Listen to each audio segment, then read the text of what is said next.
Assalamualaikum warahmatullahi wabarakatuh. Hi everyone, nice to meet you. And today's topic will be about parallel structure. And the content of this slide will be about definition of parallel structure, and then definition of word, phrase, and clause, also the examples, and then samples of parallel structure, jadi contoh dari parallel structure, and then samples of noun phrase. Untuk noun phrase sudah kita bahas sebelumnya ya. Di sini karena masih ada kaitannya, saya tuliskan kembali untuk contohnya. And then simple sentence, and then samples of dependent and independent. And then sample question, yaitu contoh kalimat penggunaan parallel structure kaitannya dengan materi yang mungkin keluar dalam EAP. Kemudian activity kita lakukan dalam grup WA atau bisa kalian tuliskan pertanyaan dalam kolom komentar. And then practice in form of Google Form, yaitu post task beberapa soal tentang materi hari ini yang bisa kalian akses dalam Google Classroom. And for your information, untuk materi parallel structure ini masih bagian dari unit 1 EAP, yaitu description, part language feature. Okay, let's continue then. So, what is parallel structure? Parallel structure means that when information in a sentence is given as a list or a series, all components of that list or series must be grammatically parallel or equal. Jadi parallel structure itu ketika ada sebuah informasi yang diberikan dalam kalimat dan informasi itu berupa rangkaian, maka rangkaian informasi itu bentuknya harus sama secara grammarnya, aturan grammarnya. There may be only two components or there may be more than two.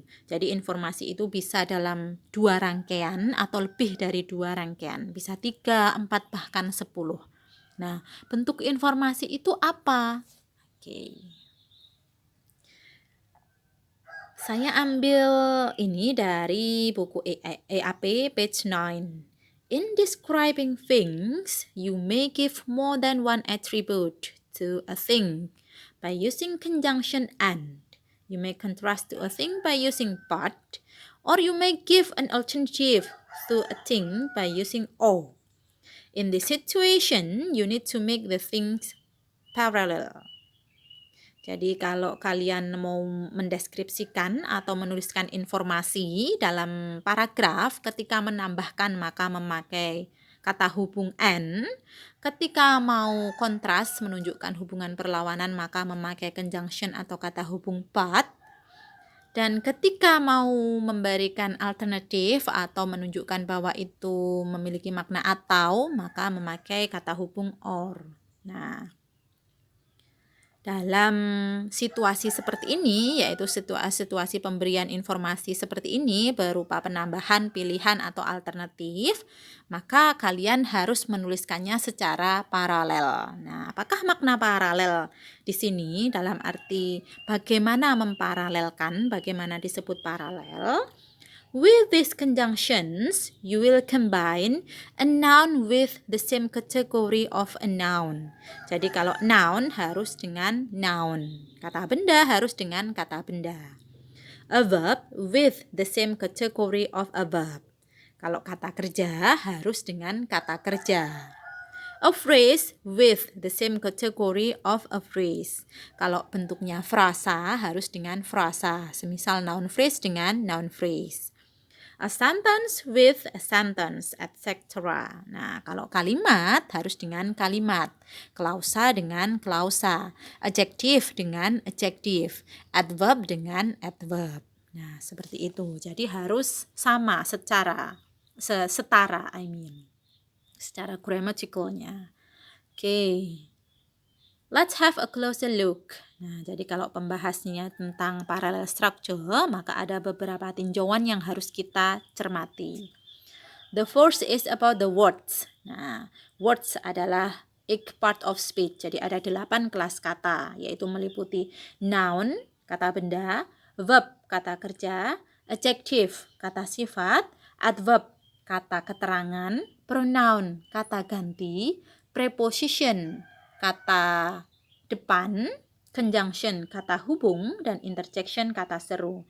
Jadi 8 tinjauan kata, kelas kata. Tetapi yang biasanya dipakai dalam parallel structure umumnya adalah noun, verb, adjective, adverb, atau pronoun.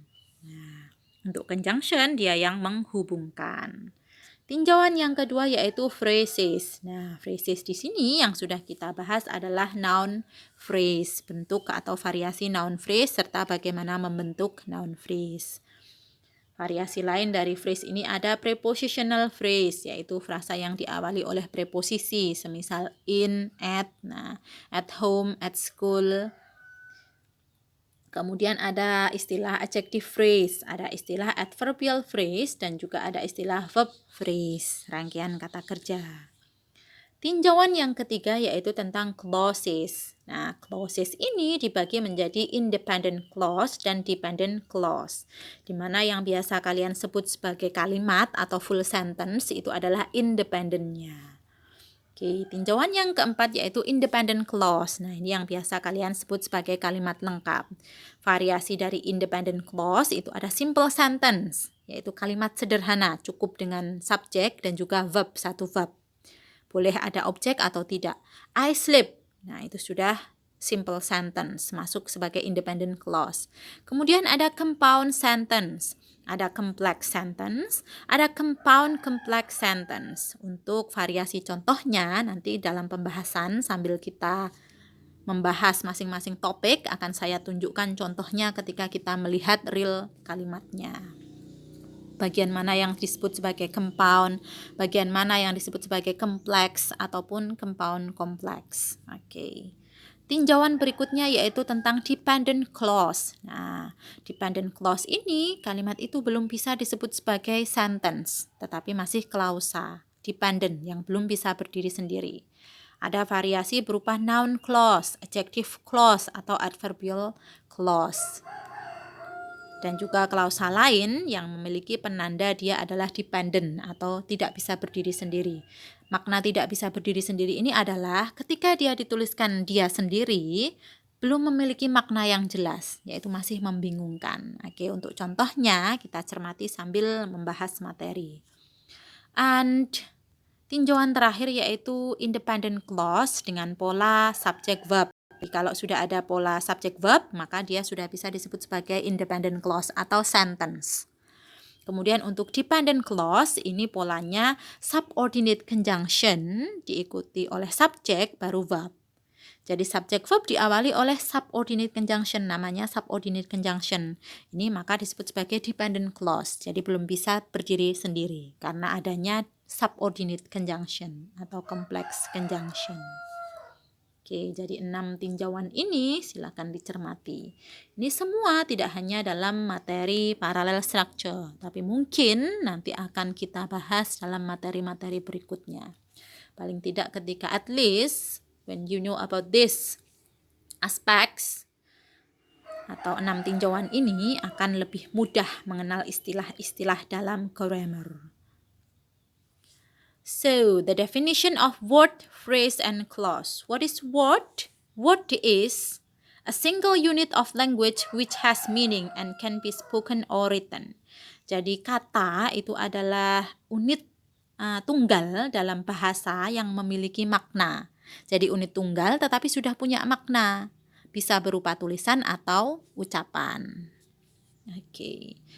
Itu bisa disebut sebagai word. Meskipun dia hanya dalam satu letter, satu huruf ya.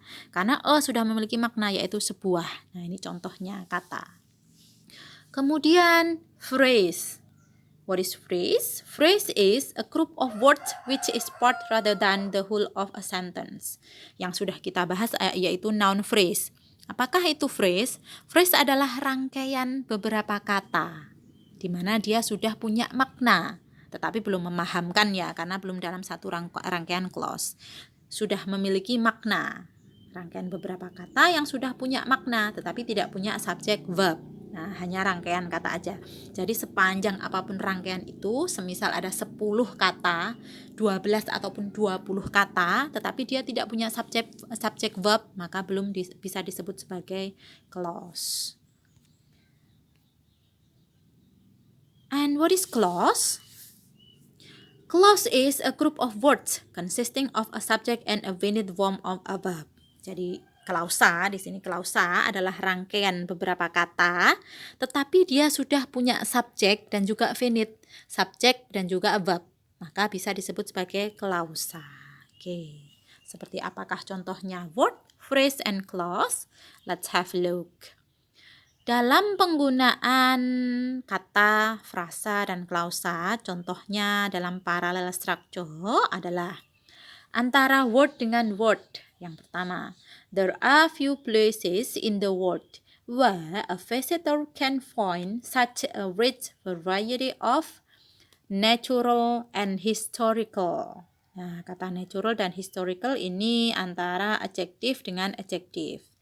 Beauty, entertainment, and culture antara noun, dan noun. Nah, jadi ini menghubungkan kata dengan kata. Ada yang kata sifat, ada yang kata benda. Bisa dicermati yang saya beri warna berbeda, biru dan juga garis bawah atau underlined word. Natural, historical itu adjektif dengan adjektif. Beauty, entertainment, dan culture itu noun dengan noun.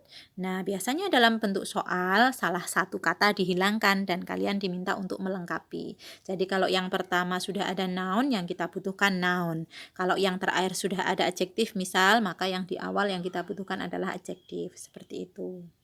And next is phrase. It has also a natural beauty with green parkland and perhaps the world's most beautiful deep water harbour. Jadi green parkland adalah phrase, noun phrase.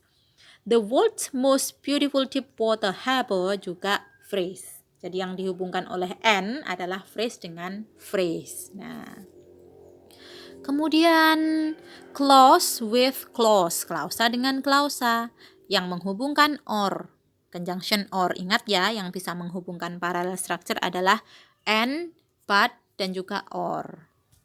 Nah, ini klausa pertama adalah take it, klausa yang kedua leave it. Take it or leave it, ambil atau tinggalkan kalau nggak mau. Nah, ini sudah menghubungkan klausa dengan klausa. Take it or leave it. Kalau hanya take or leave itu boleh, tapi kalau take it or leave, nah itu tidak. Karena kalau take it klausa, leave hanya verb. Tetapi harus lengkap, take it or leave it. Nah, ini bentuknya kalimat atau klausanya adalah imperatif, kata perintah, subjeknya tidak ada.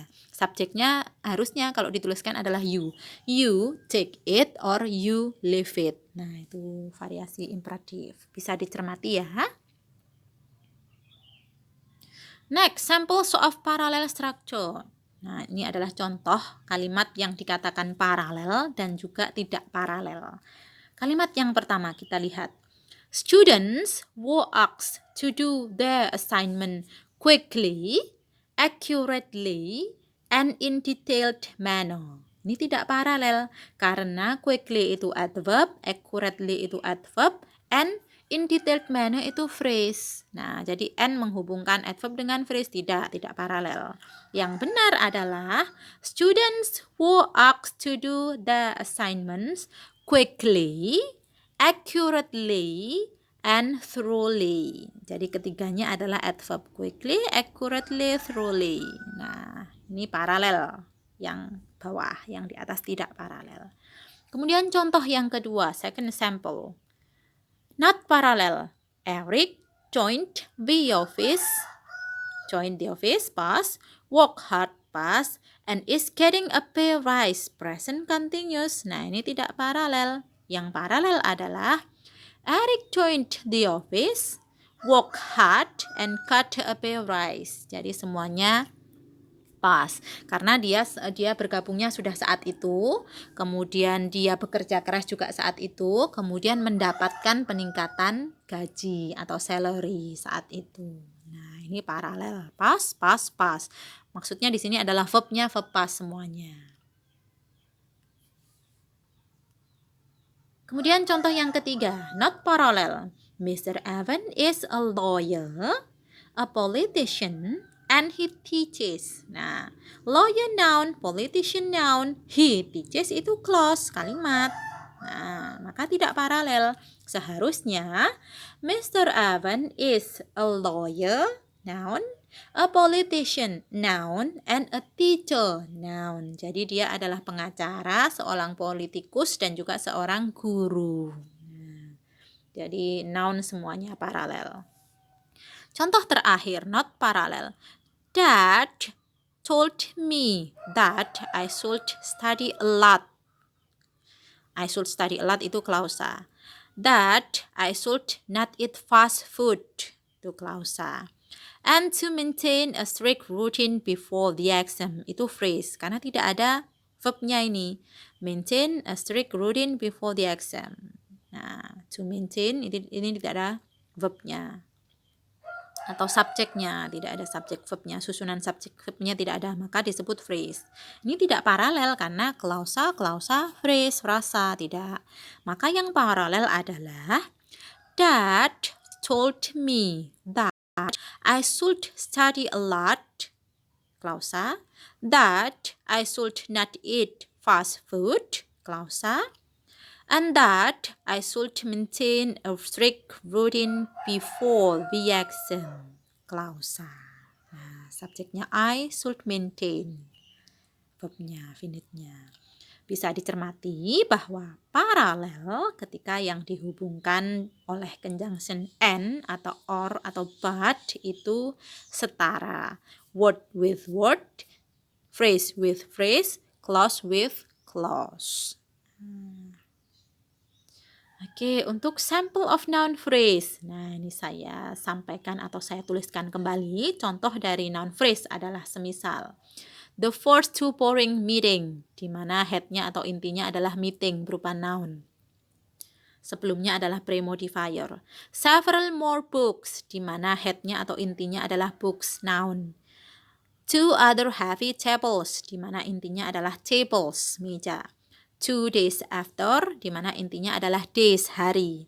Another pencil, the other pencil, the other pencils, di mana intinya berupa noun yaitu pencil.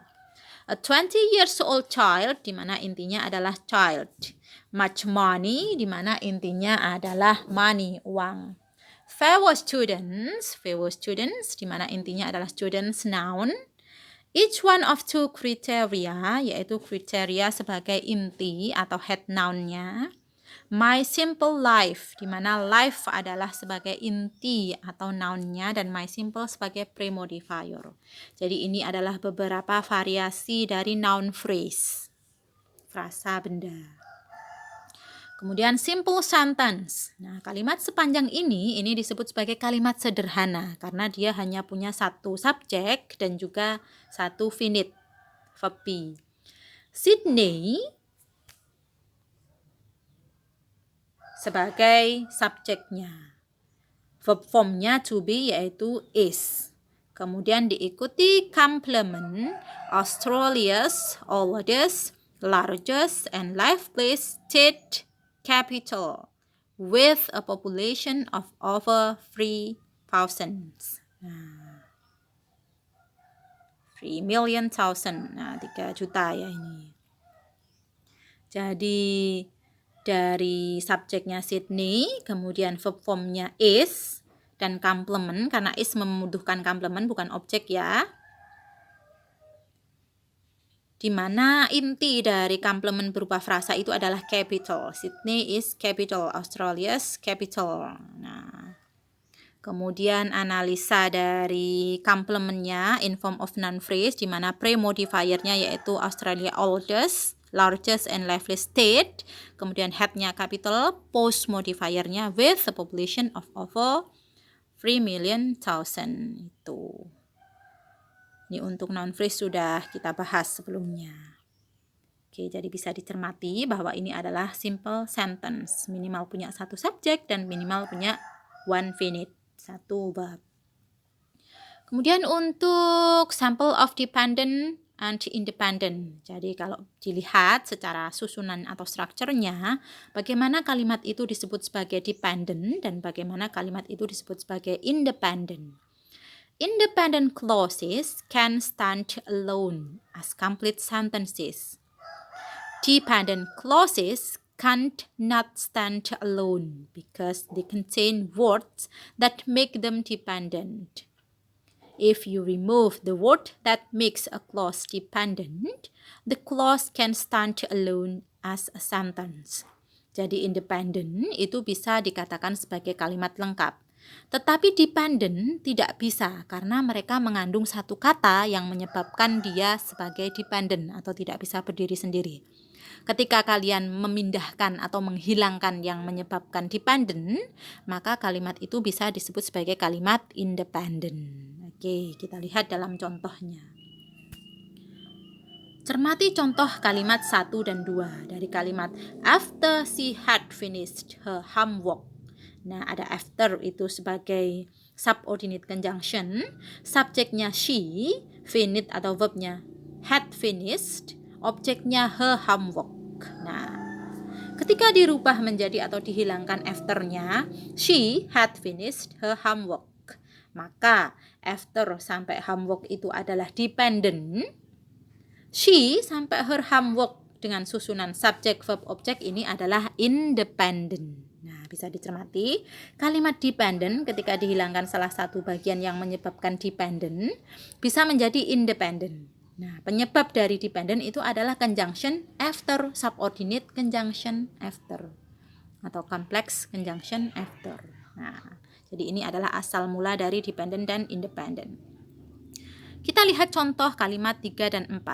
Although the bear is able to sprint rapidly. Nah, although the bear is able to sprint rapidly, ini maksudnya gimana? Kalimat ini belum memahamkan. Nah, gimana supaya memahamkan? Kita tambahin kalimat di awal atau kita hilangkan bagian yang menyebabkan tidak memahamkan atau dependent itu. Nah, although itu subordinate conjunction, subjeknya the bear, is-nya adalah verb, able to sprint rapidly adalah komplementnya. Nah, ketika kita hilangkan although-nya, the bear sebagai subjek, is sebagai verb, able to sprint rapidly menjadi komplement. Ini menjadi independent. Bisa dicermati ya bagaimana asal mula dari independent dari dependent. Atau dari dependent menjadi independent dengan menghilangkan bagian yang menyebabkan dependent. Oke, now kita sampai pada sample question. Identify the parallel structures in the following sentences. Jadi saya punya 8 kalimat yang di sini ada bagian-bagian yang paralel, setara. Nah, tugas kalian adalah menunjukkan mana bagian yang setara itu. Dan itu disebut apa? Apakah word dengan word, ataukah phrase dengan phrase, ataukah clause dengan clause. Oke, silakan mencoba untuk dikerjakan.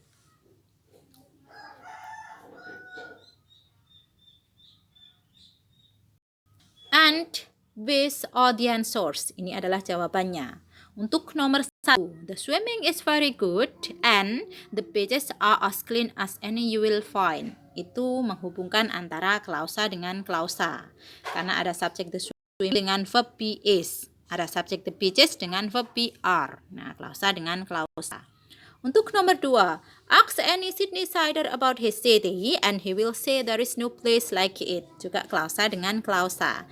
Karena ask any Sydneysider itu imperatif ya. Kalimat imperatif juga klausa disebut klausa. And he will say, he sebagai subjeknya, will say sebagai verbnya. Jadi antara klausa dengan klausa. Kemudian kalimat yang ketiga, there are not enough restaurants where you can eat well and take the children. And menghubungkan eat dengan take, maka verb dengan verb. Untuk kalimat yang keempat, Sydney is Australia's oldest, largest, and liveliest. And menghubungkan oldest, largest, liveliest antara adjektif dengan adjektif. Kemudian number 5, you may talk about the play or the film you have seen recently. Or menghubungkan the play dengan the film, yaitu noun phrase dengan noun phrase. Nah, intinya pada play dan filmnya. And number 6, the wild countryside, the rugged mountains, and the colored fishing boats are still printed on my memory.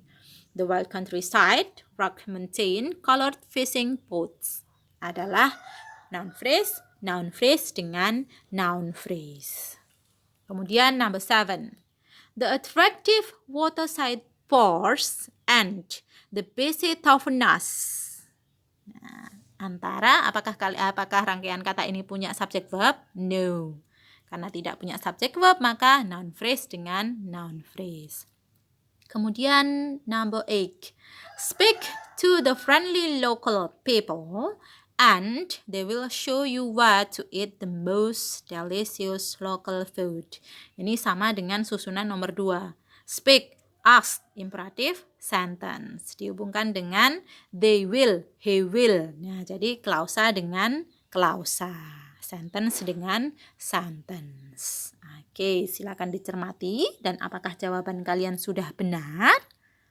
Kalau sudah benar semua, maka kalian sudah memahami materi parallel structure.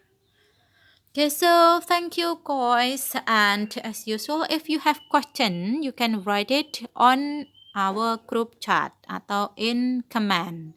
Kalau kalian ada pertanyaan atau bahan diskusi, silakan dituliskan dalam komen atau dalam grup WA. Okay, so thank you. Wassalamualaikum warahmatullahi wabarakatuh.